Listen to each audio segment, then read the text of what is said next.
વિદ્યાર્થી મિત્રો, હું યાશિકા પટેલ આપ સર્વેનું અમારી યુટ્યુબ ચેનલ દીપમ જ્ઞાન ક્રાંતિમાં હાર્દિક સ્વાગત કરું છું। મિત્રો, આ વિડીયોમાં આપણે ધોરણ 11 SPCCનું જે વિભાગ 2 છે, જે છે સેક્રેટરીયલ પ્રેક્ટિસ, એ અંતર્ગત નવું જે ચેપ્ટર છે કંપનીની સ્થાપના વિધિ, તો એની વિસ્તૃત ચર્ચા કરવાના છે।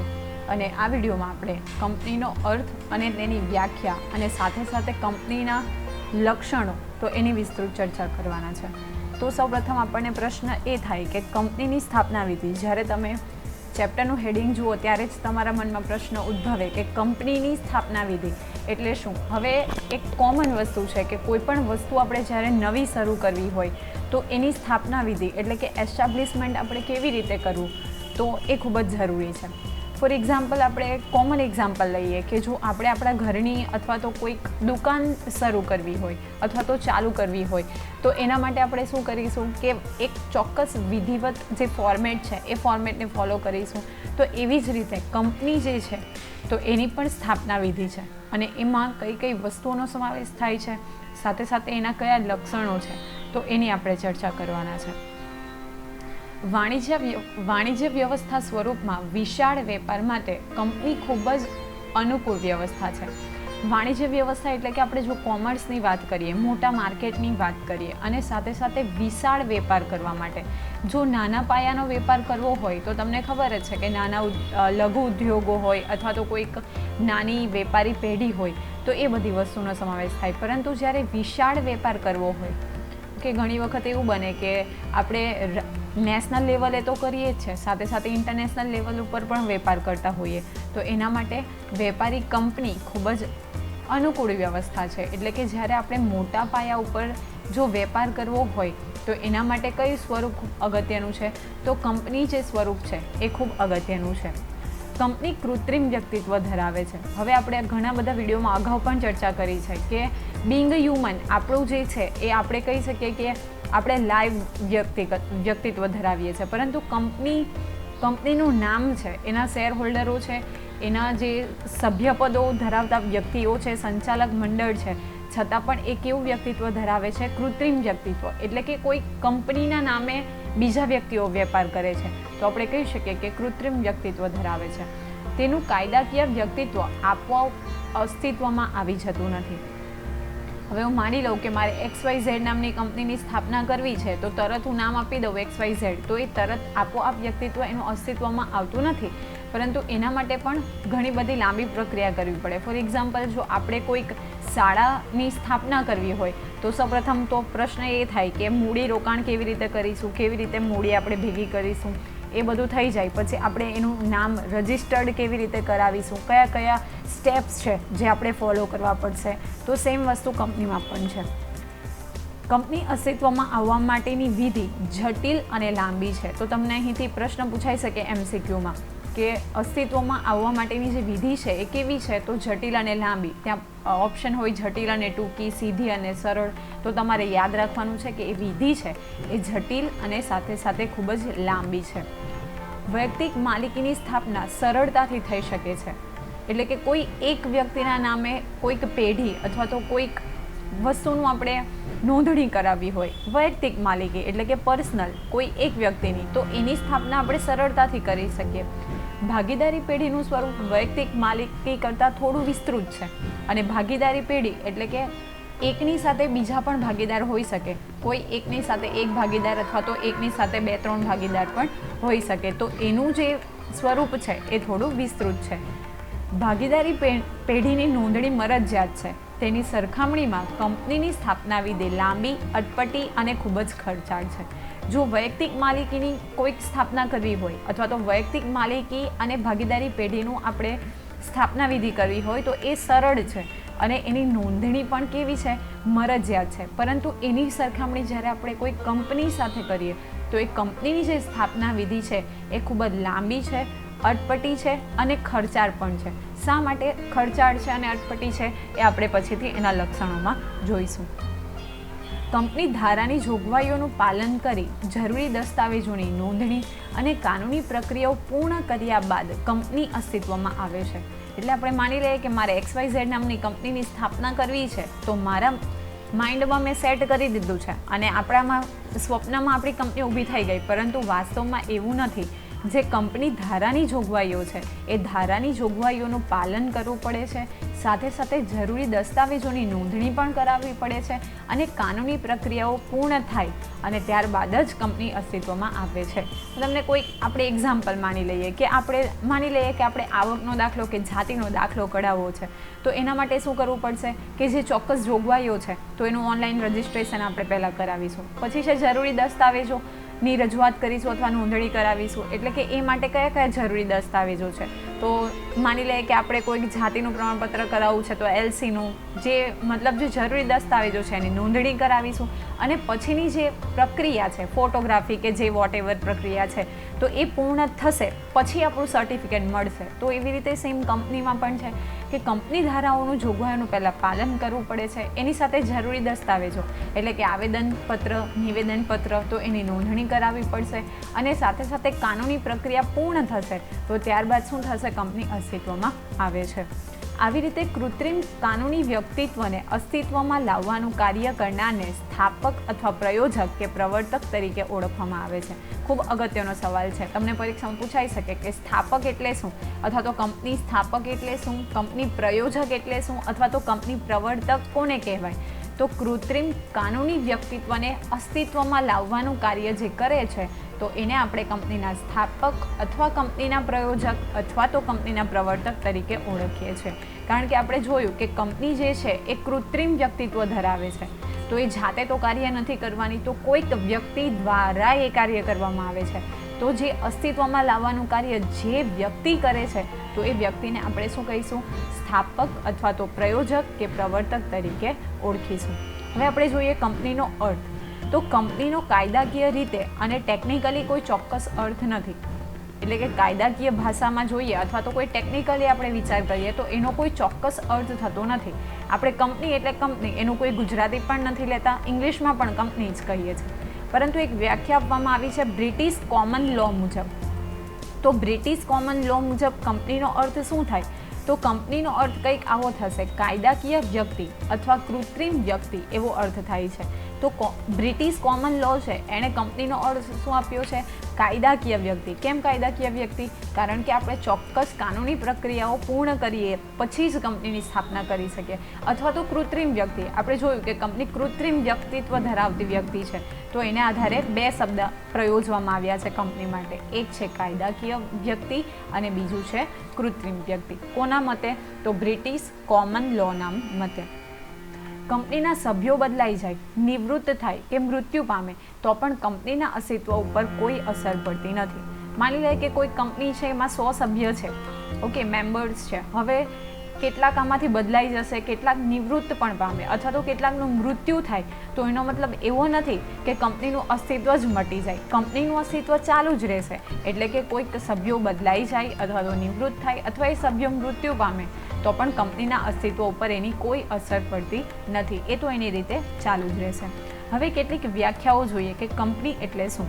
તો કંપની ધારા 2013 પ્રમાણે, આપણે અગાઉ પણ ચર્ચા કરી છે કે કંપની ધારા 2013 પ્રમાણે કંપનીની વ્યાખ્યા એટલે શું. તો કંપની એટલે કંપની ધારા 2003 પ્રમાણે સ્થપાયેલી કે આ પહેલાં કોઈ પણ કંપની ધારા પ્રમાણે સ્થપાયેલી કંપની. જો તમારે કોઈ કંપનીની સ્થાપના કરવી હશે તો કંપની ધારો જે છે એમાં જે પણ પ્રોસેસ બતાવેલી છે એ બધી પ્રોસેસ એટલે કે પ્રક્રિયાને ફોલો કરવી પડશે.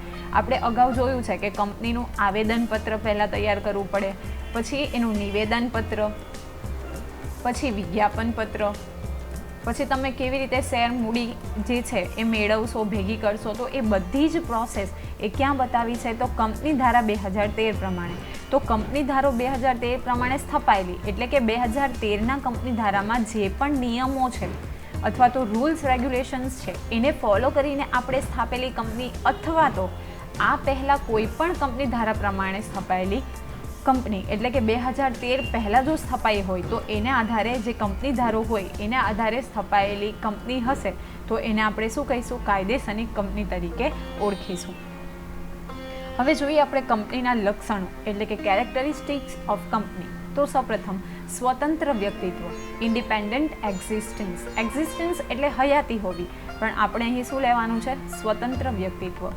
કંપનીનું વ્યક્તિત્વ સ્વતંત્ર છે, એટલે કે એ સ્વતંત્ર છે, કોઈના ઉપર આધારિત નથી. આ એક વિશિષ્ટ લક્ષણ છે.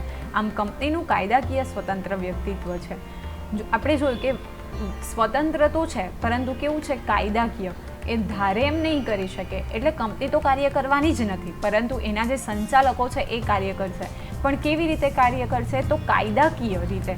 એટલે કે જે પ્રમાણેના કાયદા આપણે બનાવ્યા છે નિયમનપત્ર, વિજ્ઞાપનપત્ર કે આવેદનપત્રમાં, તો એ કાયદાને આધારે સ્વતંત્ર રીતે કાર્ય કરશે. તો એને આપણે શું કહીશું? સ્વતંત્ર વ્યક્તિત્વ, એટલે કે ઇન્ડિપેન્ડન્ટ એક્ઝિસ્ટન્સ તરીકે ઓળખીશું. હવે બીજું જે કંપનીનું અગત્યનું લક્ષણ છે, તો કંપનીના સભ્યોની મર્યાદિત જવાબદારી, limited liability of companies members. Company કાયદાકીય વ્યક્તિત્વ ધરાવે છે. આપણે જોયું કે હવે તમારે બે વસ્તુ યાદ રાખવાની છે. એક કંપની કૃત્રિમ વ્યક્તિત્વ ધરાવે છે, અને સાથે સાથે બીજું કયું વ્યક્તિત્વ ધરાવે છે? તો કાયદાકીય વ્યક્તિત્વ ધરાવે છે. કંપની વ્યક્તિ તરીકે સંપત્તિ અને જવાબદારીની માલિક છે, પરંતુ સભ્યોની જવાબદારી તેમણે ધારણ કરેલ શેર પૂરતી જ મર્યાદિત હોય છે. છતાં અમર્યાદિત જવાબદારીવાળી કંપનીની રચના થઈ શકે છે. આપણે જોયું કે માની લઈએ કે આપણી પાસે કોઈ કંપની છે કે કુમાર કંપની અથવા તો કુમાર પ્રાઇવેટ લિમિટેડ, તો એ કુમાર પ્રાઇવેટ લિમિટેડના નામે જ બધા વ્યવહારો થશે. પરંતુ જ્યારે આપણે અગાઉ પણ જોયું છે કે જ્યારે કંપનીને લાંબા ગાળાના ધ્યેયોની પ્રાપ્તિ કરવી હોય, તો ત્યારે મૂડી ભંડોળ, એટલે કે વિશાળ પ્રમાણમાં મૂડી ભંડોળ એકઠું કરવું હોય, તો એના માટે કંપની શેર બહાર પાડે છે. તો એ શેરના જે સભ્યો છે, એટલે કે શેર હોલ્ડર્સ છે, તો એની જવાબદારી પૂરેપૂરી કુમાર પ્રાઇવેટ લિમિટેડની નથી. સપોઝ કે ભાઈ નામની વ્યક્તિ તમારી કંપનીના 10 શેર ધારણ કરે છે, અને એક શેરની કિંમત માની લઈએ કે 100 રૂપિયા છે, તો 100 રૂપિયા લેખે 1000 રૂપિયાના એ શેર ધારણ કરે છે. તો આ ભાઈ નામની વ્યક્તિની જવાબદારી ફક્ત આટલા એના 10 શેર પૂરતી જ મર્યાદિત છે. પૂરી કંપની કુમાર પ્રાઇવેટ લિમિટેડ પૂરતી મર્યાદિત મતલબ નથી. એટલા માટે કહેવામાં શું આવે છે કે સભ્યોની જવાબદારી જે છે એ ફક્ત ને ફક્ત એમણે ધારણ કરેલ શેર પૂરતી જ મર્યાદિત છે. એના નામે કંપની બીજો શું વહીવટ કરે છે એમાં એ કોઈ પણ પ્રકારનું ઇન્ટરફિયર કરી શકે નહીં. પછી છે કાયમી અસ્તિત્વ. તો કંપની કૃત્રિમ વ્યક્તિત્વ ધરાવતી વ્યક્તિ છે, અને તે કાયમી અસ્તિત્વ ધરાવે છે. તેના સભ્યોના મૃત્યુ કે માંદગીના કંપનીના અસ્તિત્વ ઉપર કોઈ અસર થતી નથી. આપણે અગાઉ જ જોયું કે કોઈ વ્યક્તિ નિવૃત્ત થાય અથવા તો કોઈકનું મૃત્યુ પામે અથવા કોઈક વ્યક્તિ એમાંથી દૂર થાય, તો એ કંપનીનું અસ્તિત્વ ઉપર એની કોઈ અસર થતી નથી. તો કંપની કેવું વ્યક્તિત્વ ધરાવે છે, અસ્તિત્વ ધરાવે છે? તો કંપની કાયમી અસ્તિત્વ ધરાવે છે. વાસ્તવિક કાયમી અસ્તિત્વ ધરાવે છે, પરમિનન્ટ. ઓકે, એ તમારે યાદ રાખવાનું છે. પછી છે અલગ મિલકત, એટલે કે સેપરેટ પ્રોપર્ટી. કંપની એક અલગ વ્યક્તિ હોવાને કારણે તે પોતાના નામે મિલકત ખરીદી શકે છે, વેચી શકે છે. કોઈ પણ શેર હોલ્ડરનો કંપનીની મિલકત ઉપર બીજો કોઈ અધિકાર નથી. આપણે અગાઉ જ જોયું કે કંપની પોતાનું સ્વતંત્ર અસ્તિત્વ ધરાવે છે, એટલે કે એક અલગ વ્યક્તિ ધરાવે છે, વ્યક્તિત્વ ધરાવે છે, જેને કારણે શું થશે? એ પોતાને નામે મિલકત ખરીદી પણ શકે છે અને વેચી પણ શકે છે. એટલે કોઈ કંપની હશે તો કંપની એ પર્ટિક્યુલર સંચાલક જે છે અથવા તો શેર હોલ્ડર છે એના નામે કોઈ મિલકત નહીં ખરીદે, પરંતુ એ કંપની પોતાના જ નામે મિલકત ખરીદશે અને વેચી પણ શકે, અને એ બાબત ઉપર શેર હોલ્ડરનો કોઈ અધિકાર રહેતો નથી. પછી છે શેરનું હસ્તાંતરણ, ટ્રાન્સફર ઓફ શેર્સ. તો નિયમનપત્રમાં જણાવેલ નિયમો અનુસાર કંપનીના શેરની ફેરબદલી થઈ શકે છે. આપણે અગાઉ પણ જોયું હતું કે જે નિયમનપત્રમાં જે પ્રમાણેની વિધિ બતાવી છે, જે નિયમો આપણે રજૂ કર્યા છે, તો એ પ્રમાણે શું થશે? કંપનીના શેરની ફેરબદલી થઈ શકે છે. આપણે જોયું હતું આંશિક ફેરબદલી, પૂર્ણ શેર બદલી, તો એવી રીતે. તો પણ શેમાં એની વિગતો જણાવેલી હોવી જોઈએ? તો કંપનીના નિયમનપત્રમાં આ અંગેની જોગવાઈઓ દર્શાવેલી હોવી જોઈએ. પછી છે કંપની દાવો કરી શકે, કંપની ઉપર દાવો થઈ શકે. Okay, capacity of the company to sue and to be sued. Company કાયદાની નજરમાં એક કાયદાકીય વ્યક્તિ હોવાને કારણે તે કોઈ પણ સામે કાયદાકીય પગલાં લઈ શકે છે. હવે કંપનીને લાગે કે આ શેર હોલ્ડર થી અહિત થઈ રહ્યું છે, તો કંપની પોતાના નામે શું કરી શકશે? એ વ્યક્તિની સામે કાયદાકીય પગલાં લઈ શકશે. તેવી જ રીતે કોઈ પણ ત્રાહિત વ્યક્તિ કંપનીના કરાર ભંગ કે અન્ય કારણસર કંપની સામે પણ દાવો કરી શકે. એટલે કંપની કોઈ વ્યક્તિના નામે પણ દાવો કરી શકે. માની લે કે એબીસી નામની કંપની છે અને એને એવું લાગે કે વાય નામની વ્યક્તિ અથવા શેર હોલ્ડરથી કંપનીનું અહિત થાય છે, તો આ એબીસી કંપની વાય નામની વ્યક્તિ ઉપર શું કરી શકશે? દાવો કરી શકશે. અને વાય નામનો પક્ષ છે એને એવું લાગે છે કે એના ઉપર એબીસી કંપનીથી શું થાય છે કે કંપની એનો કરાર ભંગ કરી રહી છે એની સાથે એબીસી, તો આ વાય નામની વ્યક્તિ પણ શું કરી શકશે? આ એબીસી નામની વ્યક્તિ ઉપર કંપની ઉપર કાયદેસરનો દાવો કરી શકે. એટલે કે કંપની કોઈ એક પક્ષ ઉપર પણ દાવો કરી શકે અને કોઈ એક પક્ષ જે છે તો એ પક્ષ અથવા તો વ્યક્તિને એવું લાગે કે કંપની પોતાના કરારનો ભંગ કરે છે, તો એ વ્યક્તિ અથવા તો એ પક્ષ પણ શું કરી શકશે? કંપનીના સામે દાવો કરી શકે છે. પછી જોઈએ વ્યાવસાયિક સંચાલન એટલે કે પ્રોફેશનલ મેનેજમેન્ટ. કોર્પોરેટ ક્ષેત્ર વ્યાવસાયિક મેનેજરોને આકર્ષવાની ક્ષમતા ધરાવે છે. વ્યાવસાયિક મેનેજરો કાર્યદક્ષ અને ગતિશીલ હોય છે, જે કંપનીને પ્રગતિના શિખરે લઈ જઈ શકે છે. હવે તમે જોયું હશે કે જે મેનેજરો હોય તો એ શું કરે છે કે સામેવાળી જે વ્યક્તિ છે એને આકર્ષવાની ક્ષમતા ધરાવે છે. એટલે કે તમે પણ ફોર એક્ઝામ્પલ કોઈક તમારે બેંકમાં લોન લેવી હોય તો શું કરશે? એ લોકો તમારી સામે ઘણી સારા પ્રસ્તાવ મૂકશે, જેથી કરીને તમે ઇઝીલી એક્સેપ્ટ કરી લેશો કે ઓકે. તો એવી જ રીતે અહીંયા પણ છે કે જે વ્યાવસાયિક મેનેજરો છે એની પાસે ખૂબ જ સારી ક્ષમતા હોય છે અને સાથે સાથે એ લોકો કાર્યદક્ષ અને ગતિશીલ હોય છે અને એ લોકો થકી જ કંપની પ્રગતિના શિખરે જઈ શકે છે, મતલબ કંપનીનો વિકાસ થઈ શકે છે. પછી છે નાણાકીય વ્યવસ્થા એટલે કે ફાઇનાન્સીસ. કંપની શેર કે ડિબેન્ચર દ્વારા એકઠી થયેલી મૂડીથી ધંધાની શરૂઆત કરી શકે છે. આપણે જોયું હતું કે શેર અથવા તો ડિબેન્ચર, હવે જે શેર હોલ્ડર છે એ કંપનીના ખરા માલિકો છે, તો એમને ફક્ત શું મળશે?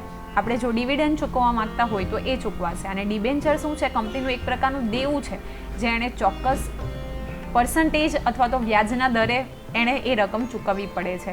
તો જે ડિબેન્ચર અથવા તો શેર દ્વારા જે મૂડી એકઠી થયેલી છે તો એમાંથી કંપની શું કરશે? પોતાના ધંધાની શરૂઆત કરશે. તો આ થઈ કંપનીના સ્થાપના વિધિની પહેલું પગથિયું, જેને આપણે કહી શકીએ કે આ લક્ષણો છે અને સાથે સાથે કંપનીનો અર્થ શું છે. આશા રાખું કે તમને આમાં સમજ પડી ગઈ હશે અને જો તમને આ વિડીયો પસંદ પડે તો લાઇક કરજો અને અમારી ચેનલને જરૂરથી સબસ્ક્રાઈબ કરજો.